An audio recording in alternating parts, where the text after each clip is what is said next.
Masgi pakusgan sa Davao City Police Office ang ilang kampanya batok ilegal nga droga sa syudad.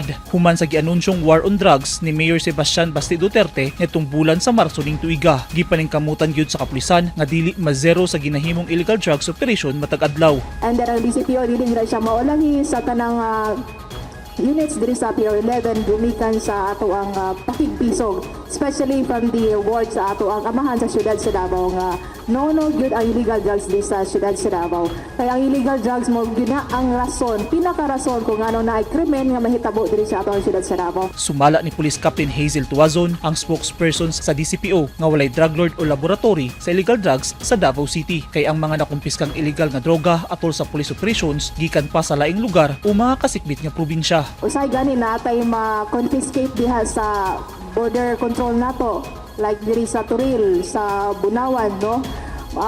Dili gyud nato maingon nga kanang daagi diri nagikan ang illegal drugs.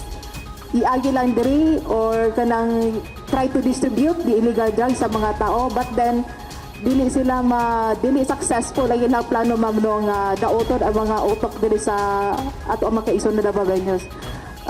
Gumikan na sa suporta from the local government unit, and then the local government unit taga o programa nga dapat ang barangay pagatabang pod sa mga programa sa ato ang Kapulisan. Busa padayon nga giawhag sa Kapulisan ang kooperasyon sa katawhan sa komunidad aron dungan nga mabatukan ang naghitak nga illegal drugs sa syudad. Eugene Hinutan, Newsline Philippines. Stay safe.